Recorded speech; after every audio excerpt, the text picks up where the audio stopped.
그 현상이 신종 코로나 관련해서도 동일하게, 아니 더 강력하게 일어나고 있습니다. 그리고 개인은 그 영향을 받아서 행동을 하고 있죠.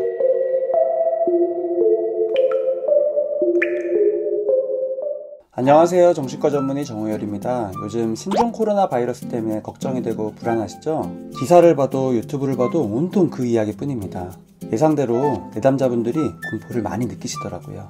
최근 명절 연휴 중에 하루 지인 가족이 놀이동산에 가자길래 아내한테 의견을 물어봤더니 중국인들이 거기는 많을 것 같다고 반대를 하더라고요. 그래서 스키장에 갔습니다.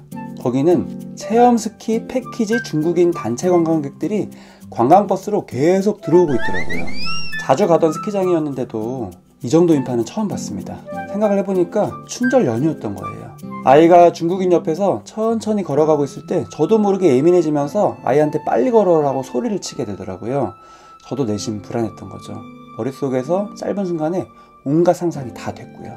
그리고 다음날 몸살처럼 근육통이 막 느껴졌어요.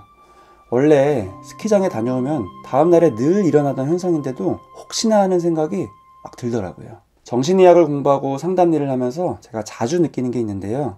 사람은 생각보다 감정적이다 입니다. 우리의 기대와 바람과는 다르게 감정이 이성을 지배하는 경우가 아주 많습니다. 흔한 예로 시험 볼 때 검토 과정에서 고민하다가 고친 답은 틀리는 경우가 참 많습니다. 나중에 그걸 확인해 보면은 그때 내가 왜 그런 식으로 엉뚱하게 생각을 했을까 하는 후회가 되죠. 하지만 그 순간에는 그런 식으로 생각하기 마련입니다. 검토하는 시간은 마음이 참 불안한 시간이거든요. 틀린 답을 고칠 시간도 별로 없는데 혹시 내가 잘못 기억했거나 실수한 건 없는지 별의별 상상이 다 됩니다. 불안한 마음을 이렇게 가지면 내가 이미 내린 결정도 의심을 하게 되는 거예요. 근데 그게 합리적인 의심이 아니라는 거죠. 틀렸을 거라는 가정을 먼저 하고 나서 그 후에 틀렸다는 근거를 내가 최대한 머릿속에서 수집을 하는 겁니다. 끼워 맞추는 거죠. 그러면은 그 순간에는 왜곡된 추론이 마치 합리적이라는 느낌이 들고요. 유레카를 속으로 외치면서 답을 막 고치죠. 물론 그거는 오답입니다.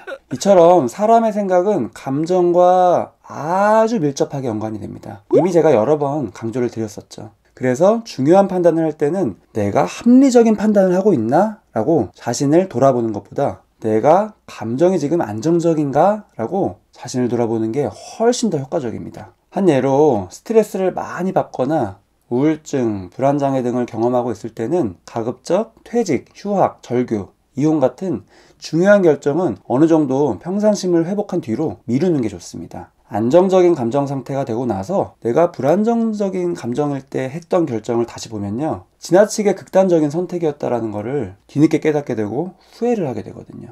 신종 코로나 바이러스 사태를 대할 때도 마찬가지입니다. 감염 예방을 위해서 어떤 행동을 할지는 아주 다양한 스펙트럼이 있습니다. 정확한 정보를 바탕으로 합리적인 판단을 해야죠. 하지만 감정 때문에 합리적인 판단을 하기가 어렵습니다. 애시당초 정확한 정보를 얻기는 더 어렵습니다. 요즘 유튜브만 봐도 의학적인 통계적인 근거에 입각한 컨텐츠보다는 우한 시내의 현황을 자극적으로 보여주는 컨텐츠 조회수가 비교할 수 없을 정도로 더 높죠. 실제 도움되는 정확한 정보보다는 불안을 자극하는 정보가 더 끌리기 마련이거든요. 사람은 불안해질 때 걱정할 만한 일을 피할 것 같지만요. 반대로 더 큰 걱정을 일부러 찾습니다. 물론 무의식적으로죠. 생각과 감정은 동시에 경험되기가 아주 어려운 건데 걱정은 생각으로 하는 거라서요. 걱정에 몰입하고 있는 동안에는 강력한 불안이라는 감정을 피할 수가 있거든요. 그리고 최악의 상상을 하면서 걱정을 해야지만 그 일은 안 일어날 것 같다는 착각까지 들면서요. 최악의 상상에 계속 몰입이 되거든요. 그래서 걱정의 재료가 될 수 있는 내용들은 이럴 때 아주 잘 퍼집니다.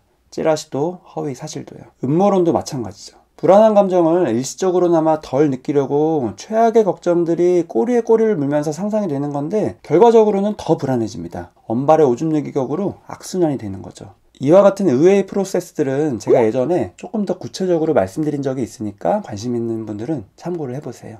최고의 마케팅은 불안 마케팅이다 라는 말이 있죠. 그래서 클릭수에 의존하게 된 기사도 유튜브 콘텐츠도 자극적인 것들이 많아진 게 사실입니다. 그 현상이 신종 코로나 관련해서도 동일하게, 아니 더 강력하게 일어나고 있습니다. 그리고 개인은 그 영향을 받아서 행동을 하고 있죠. 최선의 예방을 위해서 경각심은 꼭 필요하지만요. 과도한 불안감은 오히려 합리적인 판단을 저해야 합니다. 걱정 때문에 불안해지는 게 아니라 불안해서 걱정한다는 것을 잊지 마세요. 지금 이 시국에 합리적인 판단과 행동을 하려면 정보보다 더 중요한 게 안정적인 감정입니다. 주변인들과 대화를 나눌 때도 새로운 소식을 서로 주고받는 것보다 훨씬 더 도움되는 건요, 요즘 나 너무 불안해, 무서워 라고 감정을 그대로 표현하는 겁니다. 감정은 자연스러운 거라서 정확하게 표현을 할 때 해소가 되거든요. 신종 코로나 소식 업데이트 하느라고 잠이 줄어들고 불규칙적으로 먹고 운동을 못하고 있지는 않나요? 이럴 때일수록 늘 강조드린 대로 잘 먹고 잘 자고 운동하세요. 합리적인 판단뿐 아니라